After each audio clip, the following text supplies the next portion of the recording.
Hey guys, I'm Lance. And I'm Jenny. And we're embracing this next chapter by simplifying our lives, exploring our dreams, and connecting with the people and places that truly matter. A year ago, we bought a vintage Tiffin Allegro Class A RV, and at that time, we didn't know anything about RVs. So we drove this thing home with the intention of fully renovating it and living in it full time. And from that point on, it was just smooth sailing.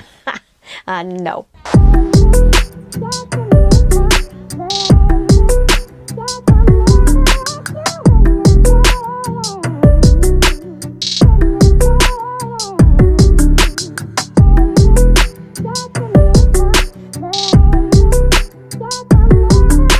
So needless to say, it's been quite a journey over the last year, and we're just going to go over the good, the bad, and the ugly in this video for you. So if you're thinking about going full-time, or you're thinking about maybe getting an RV, hopefully we're going to share with you the pros and the cons of going full-time, and maybe save you a little bit of time, stress, maybe keep you from getting a divorce. So a year ago, we already knew that we were going to be moving soon, and Lance was still in Africa, and so I remembered him previously talking about van life and RV life, and honestly, just on a whim one night, I called him up and said, let's do it. Yeah, so I came home from Africa literally right before the pandemic lockdown started happening, and we found this steal on a vintage Tiffin Allegro open road Class A motorhome.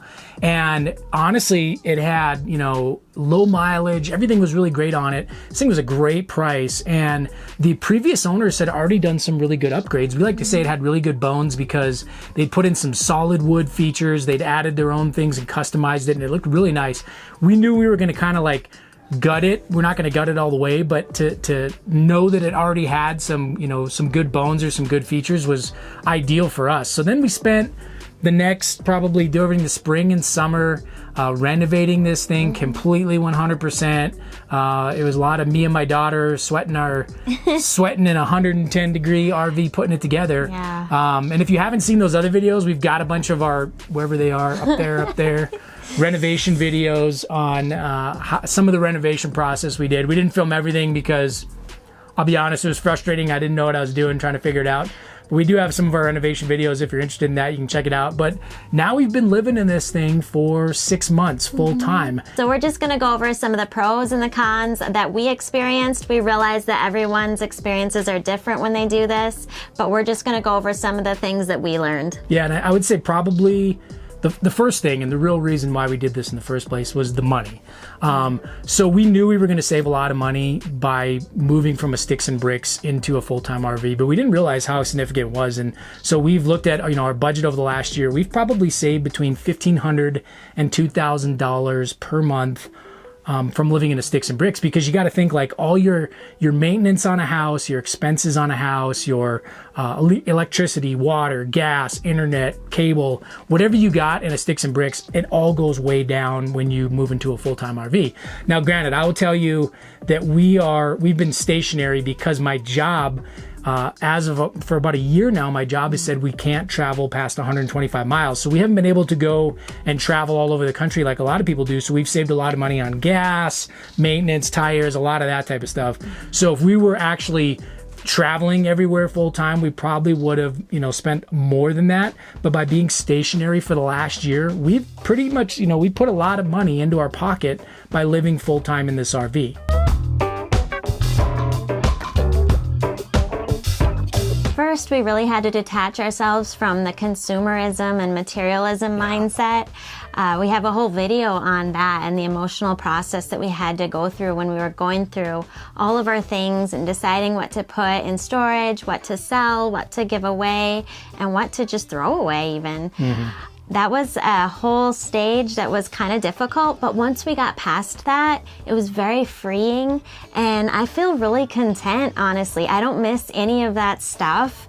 The only thing that I might miss a little bit is our pool, because it's starting to get warmer and we're in Arizona, so maybe we're eventually going to have to park this thing by a pool or a lake or something like that. Yeah, park it by a lake, do some Instagram photos.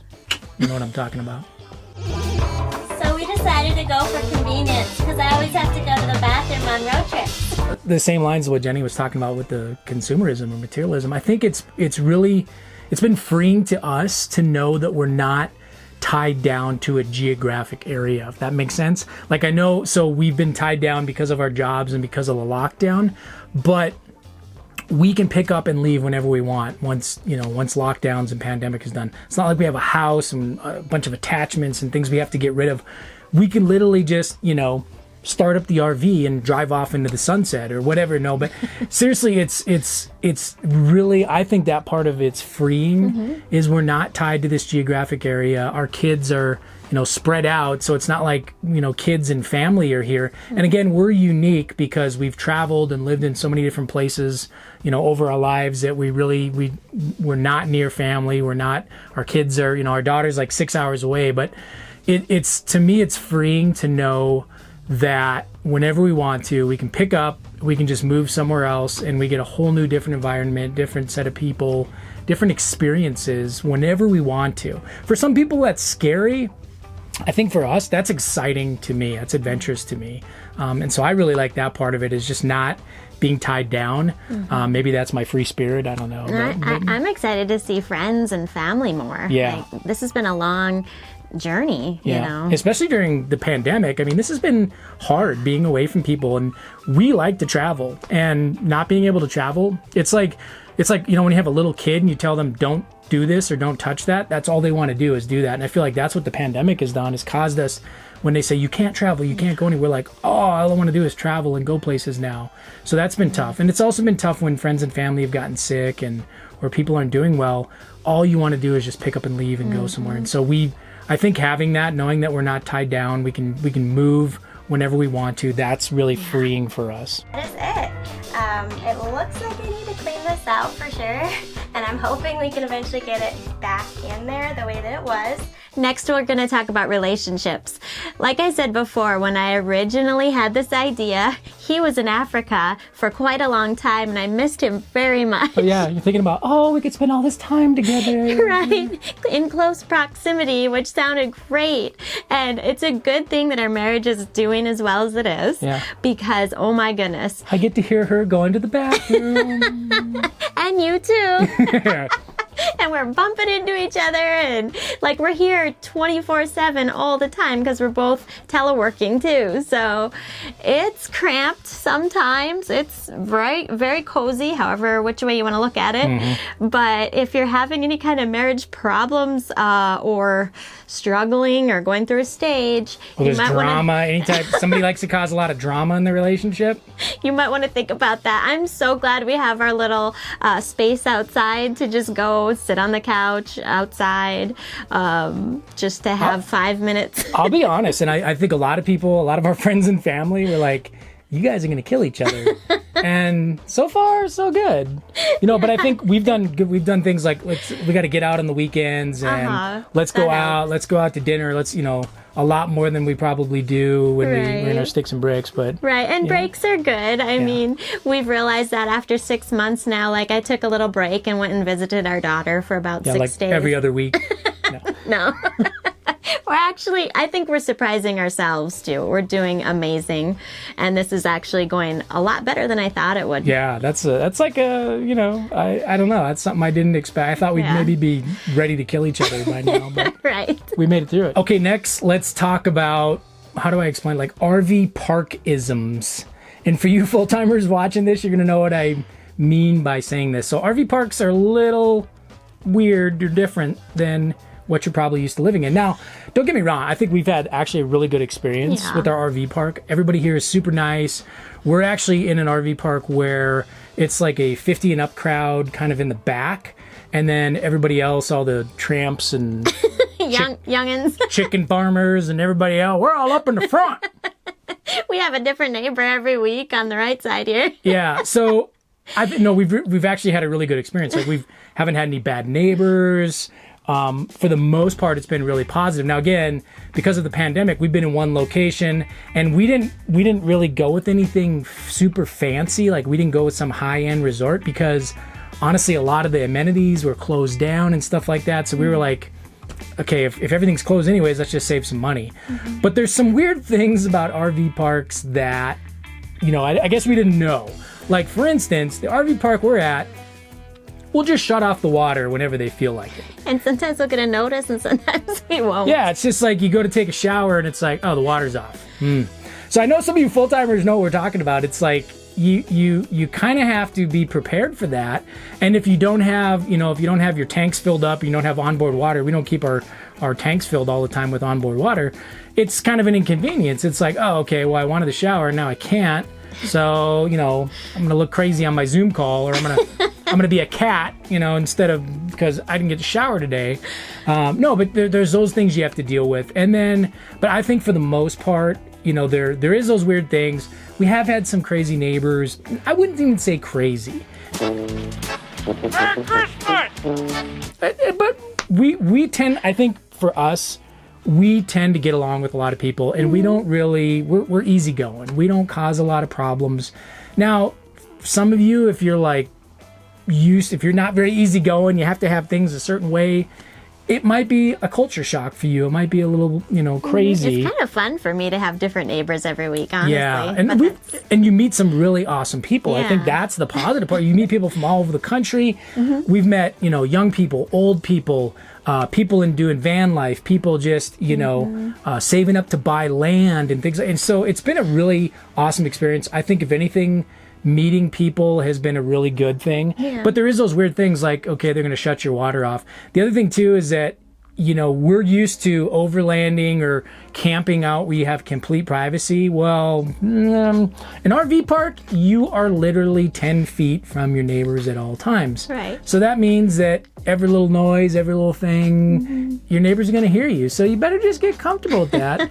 And, if you're like us, if you're walking around naked in your RV after you shower, your neighbors are most likely going to get a little preview. So you just got to get comfortable with that and realize that's life in an RV park. But, I think for the most part, it's been a good experience for us. And I think we've been really blessed with the experience we've had so far. I know some people, not everybody has that experience, but we've had a good experience. And at that point, guys, it should come out. Pretty simple and easy. We'll see. Let's see if I can get this sucker out.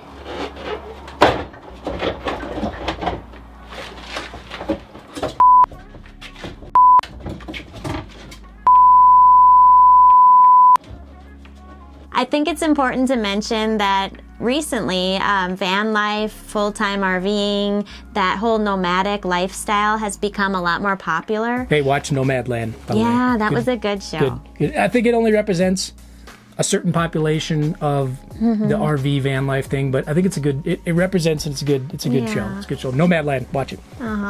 Anyway, it has created more crowded parks, like RV parks, and also we've noticed when we go boondocking out in places that used to be, all hours and just like we could let Scooby off his leash and be free, there's people around there too with their dogs and people, and it's just more crowded everywhere. We've had friends too that's like they've tried to get reservations at some of the big resorts, and it's like they're like, hey, we're booked. Even with overlanding and camping, and I think the pandemic has something to do with this, a lot of people are staying local, a lot of people are going to national parks and a lot of places. And like I looked at, we wanted to go hiking in this beautiful spot here, and the first opening they have is like in August. And that's becoming more and more prevalent to where it's just like, like Jenny said, even the free camping spots are getting, filled up. And we actually know there's a very famous, kind of a big, RV YouTube couple who actually stopped doing full-time altogether because they just kind of they really liked the spontaneity of being able just to go somewhere and, hey, let's stop here and get a go camping or get a spot in an RV park. And they said that you really can't do that anymore. You've got to have reservations most places you're going, or you're not going to get a spot. And so they kind of felt like, I don't know, it's getting too touristy maybe. Is that what they were saying? But they've actually taken a break, and they're like, we're not doing full time anymore. We're just kind of stationary because we miss that, being able to go anywhere and just being able to get a spot. So that is one of the downfalls of the popularity is there is more overcrowding. Yeah, that makes me think of when we were downsizing and we were still living, sorry, I said Yeah, that makes me think of when we were downsizing still, and we still How now, brown cow? How now, brown cow? All right.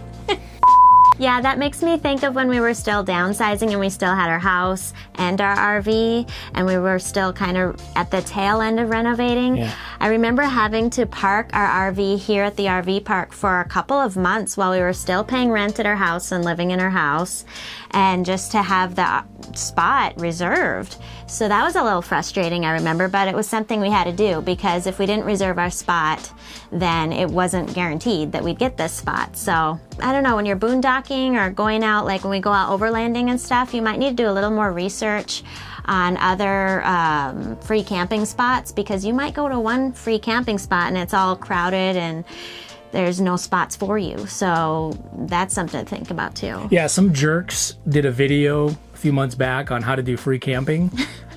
And then now everybody, you know, all the sites, the internet sites that show you where the free camping spots are, you go there now and there's people everywhere. Yeah. So thanks, Crazy Empty Nest. Right. So overall, I'm honestly really pleased with RV life. You know, when I look back at the last 6 months, yeah, there's some things that were annoying, like being a little bit more cramped and on top of each other, and when they shut the water off, those days it's like, I'm never doing this again. But when I look at it overall, it's been awesome, and the people are so friendly, honestly. Everyone waves and says hi, and I get to know a lot of different people, and Scooby gets to know a lot of different dogs, and so it's been really an adventure, and that's just staying in one spot. I would be really curious to find out how it would be going from different RV parks, you know, traveling around, you know, getting the feel of different ones in different places, having a different backyard everywhere you go. That'd be pretty cool. However, I'm not a big fan on driving this big thing.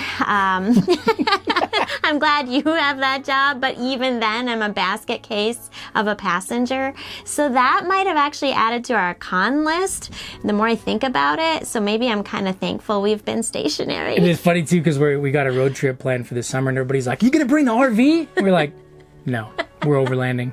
Sorry. Right.